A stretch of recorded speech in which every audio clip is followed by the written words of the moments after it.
Today and it's Christmas time, and this isn't very original, but I think it's timely to say, be born in me today. And maybe examine a little bit, what does that mean? You know, I was thinking about Christmas in the past. I think I must have been about 8 years old, maybe 9 years old. And I had a sister who was 4 years younger. And we were pretty good friends. And I got a BB gun that Christmas. And I talked my sister into holding a target. And I didn't hit her, but I didn't hit the target either.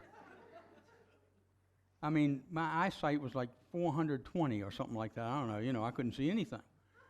And so anyway, my dad walked out on the porch about the time I pulled the trigger. As I began to celebrate, having not shot her, I guess, my dad came over and said, "What is wrong with you? You could have hurt your sister." And of course, I said, "But I missed her." He did not think that was funny. He confiscated my BB gun and said, "You're not old enough to have this." I got it back the next Christmas.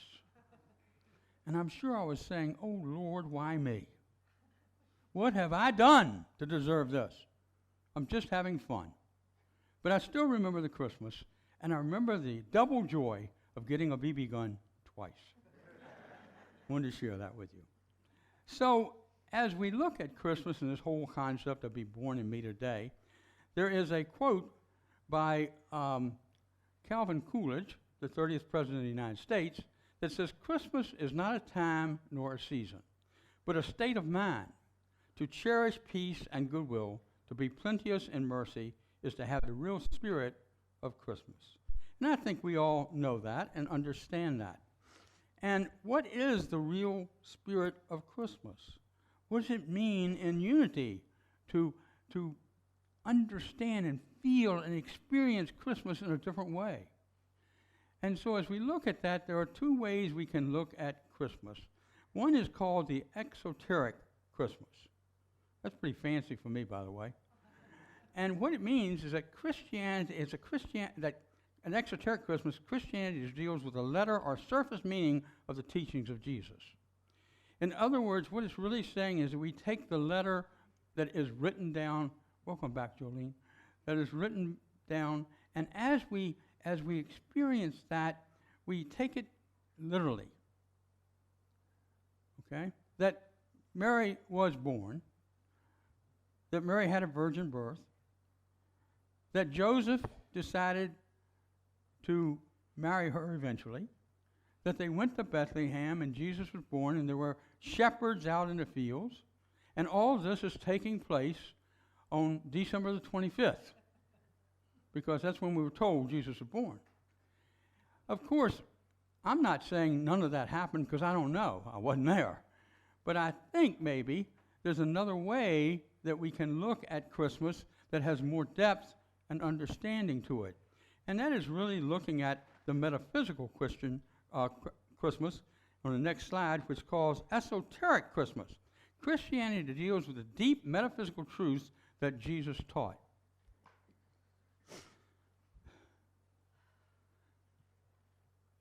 As you know, we are progressive, we are positive, and we are practical in our belief systems.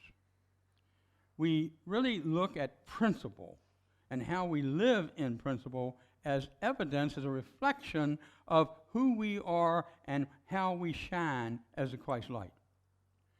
And so on this particular Christmas, what I'd like to do is experience, and I have already done that as I put this message together, as enough. I didn't have much Christmas spirit until I put the message together. Then all of a sudden, I'm singing songs and I'm doing all kinds of stuff, which Vicki Normasi appreciated very much, my music. But anyway, I was around the house. I was having a great time.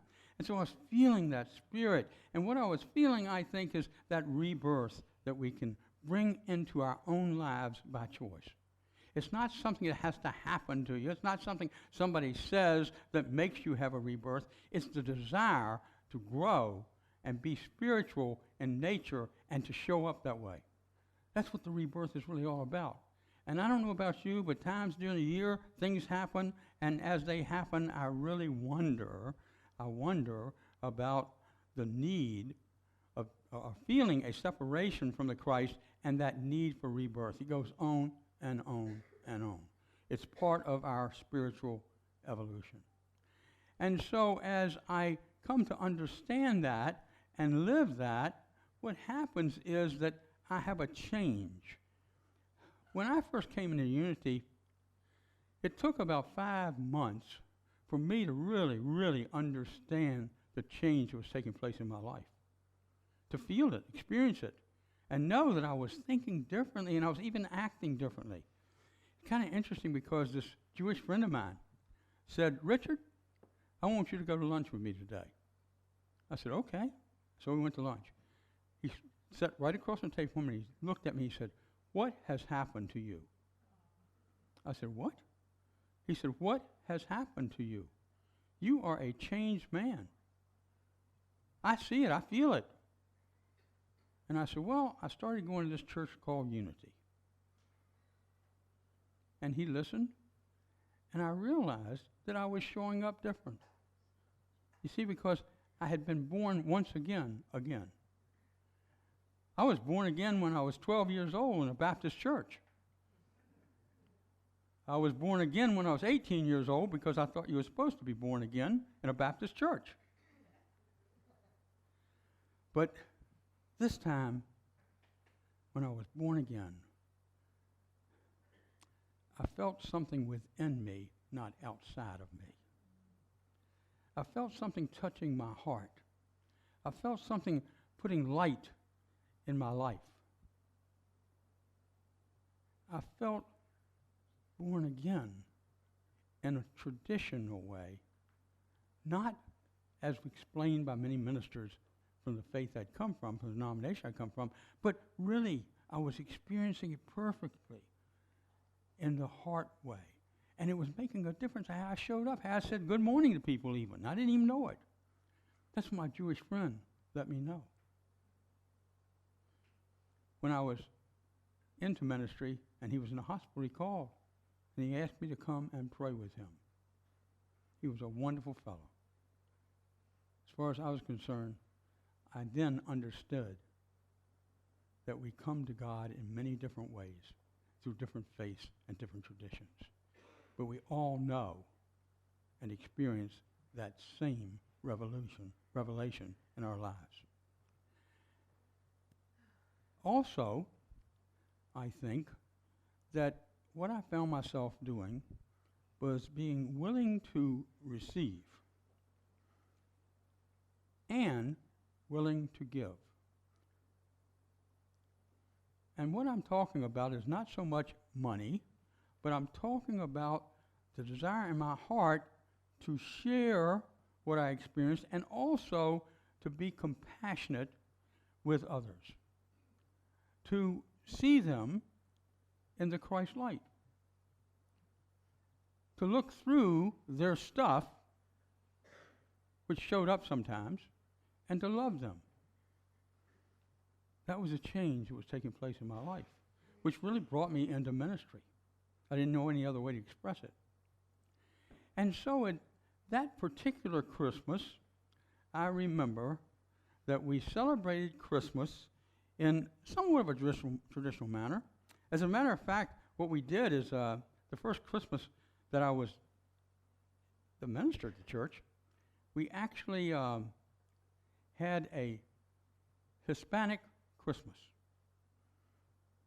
And I got to tell you, it was really cool. We had a little village up on the stage. Everybody was dressed in festive clothing. Most everybody in the cast had come from Mexico, born originally in Mexico, or living in El Paso.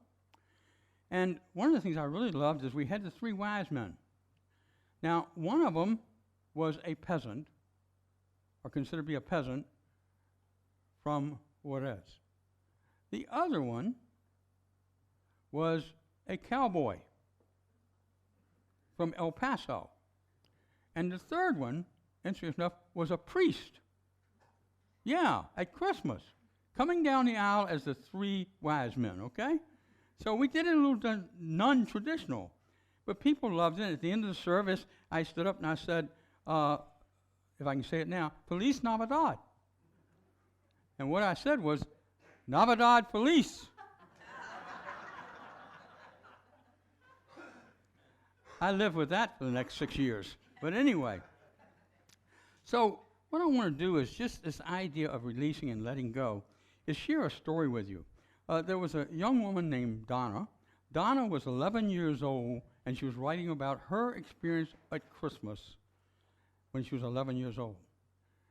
She said, as an 11-year-old, I really was supposed to understand what Christmas was all about.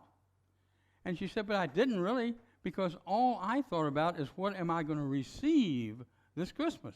Now, most of us are 11 years old and younger and even older. What am I going to receive this Christmas? And what she would do is when nobody was looking, she would go down and feel all the gifts under the tree. Any of you ever do that, just to check out, see if she knew what was going on. And she could figure out who's going to get a sweater and who's going to get some socks. And this particular Christmas, her dad had been out of work for 3 months, and so therefore Christmas was somewhat sparse. So there's a gift for each person.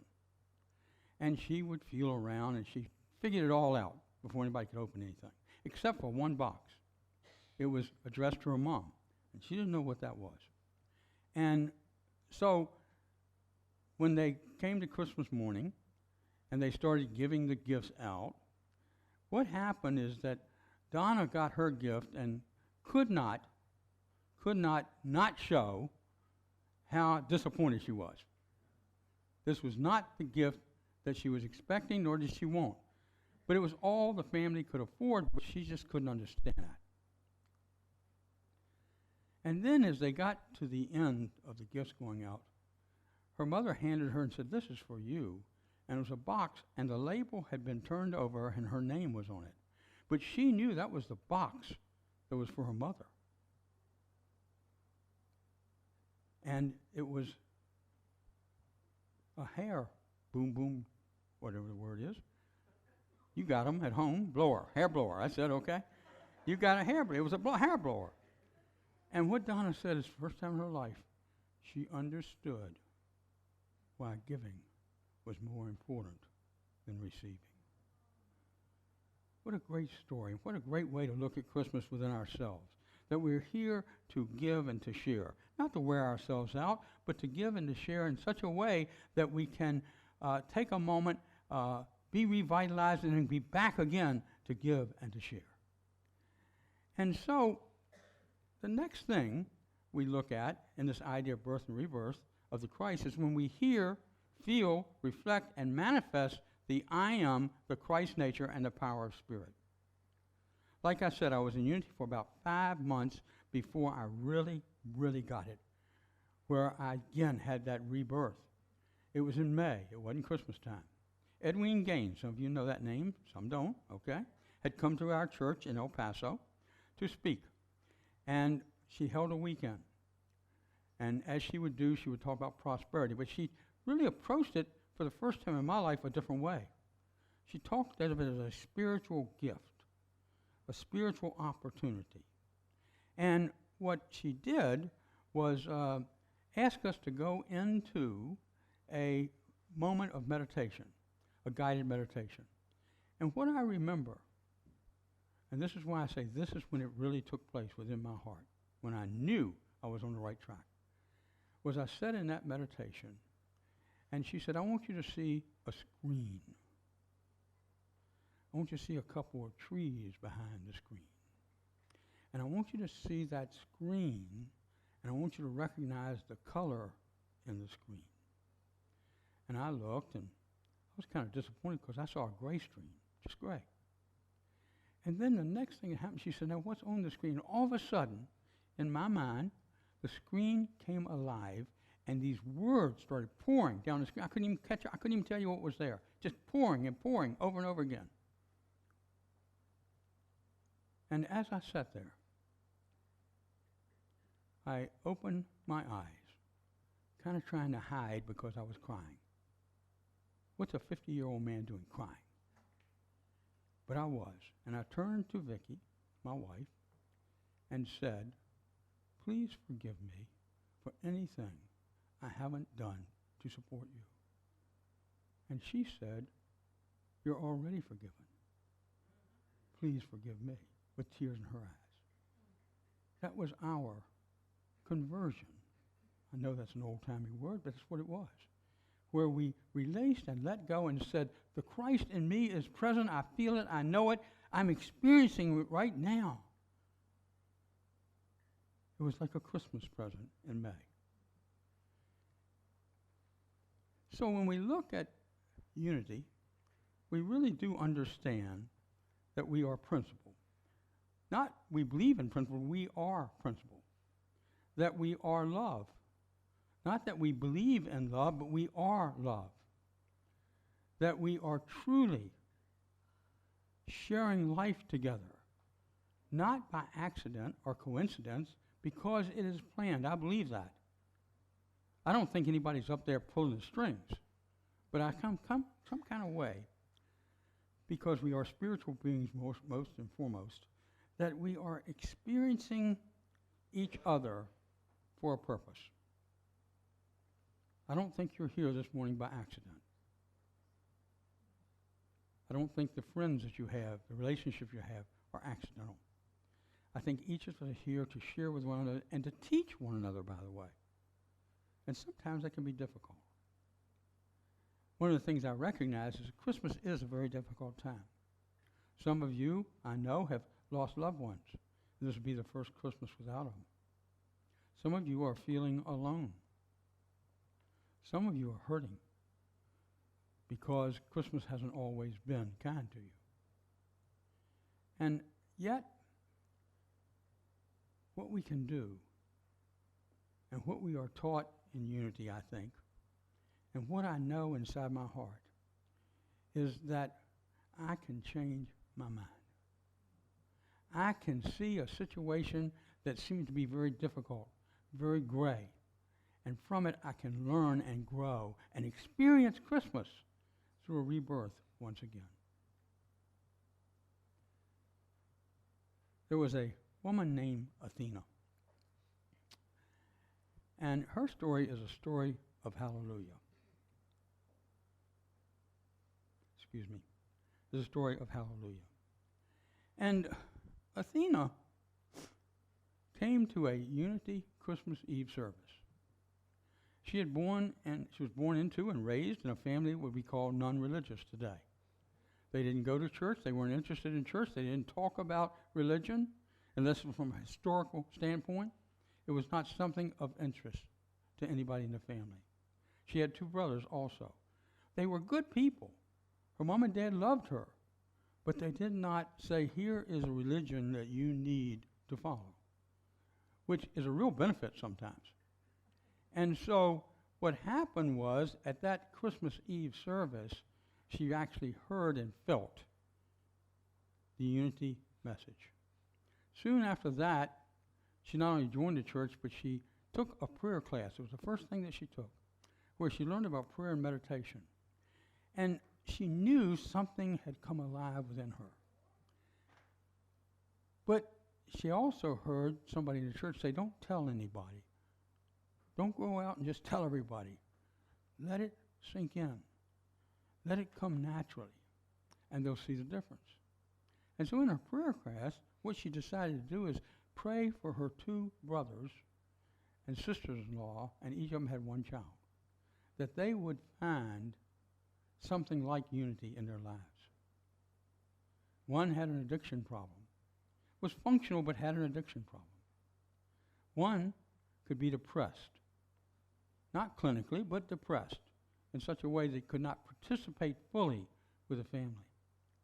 And so what she thought is that unity could help them, but she didn't think it was hers to tell them that. So she held it in prayer, in meditation, and she said at least once a week, and at first every day, she would just imagining them coming to a unity service. It got near Christmas. And they asked her what she was going to do. She said, well, I'm going to Christmas Eve service at Unity, where I went last year. And her brother said to her, could we go? And she said, well, certainly. And then she called her other brother and said, John is going. Would you like to go with us and your family? He said, I've been thinking about it. He said, I want to tell you something that happened to you, and I like what it is, and I want to find out more about it. So they came to the Christmas Eve service, and sure enough, they had the same experience of understanding and seeing that God is within us, not outside of us. God's not a thing, not an entity. God is spirit flowing through us, the energy of the universe flowing through us. And they saw that and they got it. What a lucky Unity church. They got 6 new members on Christmas Eve. And so maybe this Christmas Eve can happen here. And as we come to understand and know these things that we call Christmas, as we look at this idea of experiencing a practical Christmas and this hallelujah story that I just shared with you, I wanted you to know that this is an opportunity for you and I to understand the depth, to understand the idea of being born again. And as we come to understand that, and as you can tell right this moment, I've lost my notes, so let me get back to them, okay? I apologize, because I'm supposed to be summing this up right now, and it doesn't want to come. There we go. You guys are very understanding. Thank you very much, okay? But anyway, it's gone. So let's finish it up the proper way, okay? And there's a statement here. Birth and rebirth through Christ is when we hear, feel, reflect, and manifest the I am, the Christ nature, and the power of spirit. And so what I'd like you to do this morning, as we complete this time together, is I'd like for you, in the next slide, is share with me 2, come back one more. Well, I'm going to say it to you, okay? It's not there. It's gotten mixed up. But anyway, I want to make 2 affirmations together. 1, the Christ is my hope of glory. The Christ in me is my hope of glory. Together. The Christ in me is my hope of glory. And then we can say together, I manifest, when we hear, feel, the slide's supposed to be next, but it's not there. I don't know where it went. Okay, there it is. Read that together. I commit to grow spiritually, declare oneness, and be the Christ that I am. Let's do that one more time, because I want you to feel it. I want you to get it. I want you to understand it, because what's happening right this moment is an opportunity for a rebirth. Together, I commit to grow spiritually, declare oneness, and be the Christ that I am. Be patient and know that is the truth within you. So let's now go into a time of meditation. And so as we do, you may want to gently close your eyes.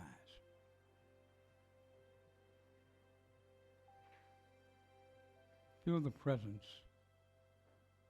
of the energy within you. Release that energy in this moment.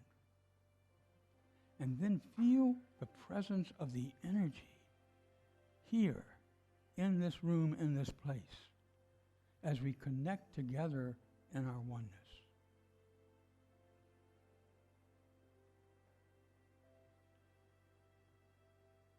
Release any thoughts of separation.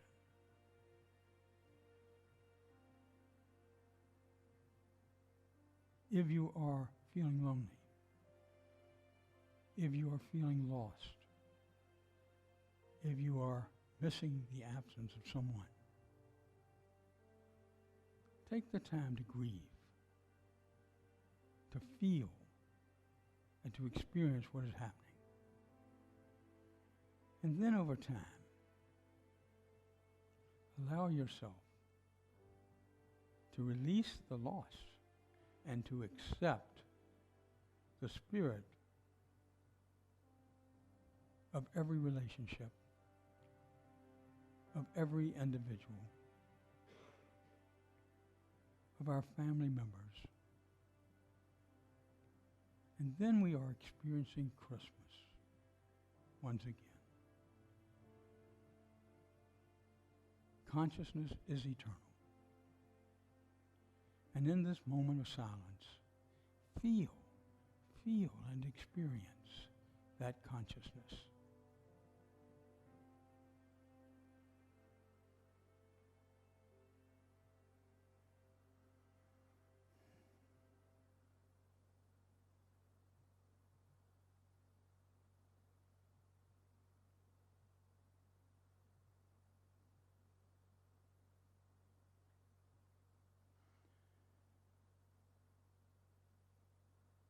Now we come back to this time, but we do not lose the experience. And we say, thank you, Spirit. I am whole, I am complete, and so it is.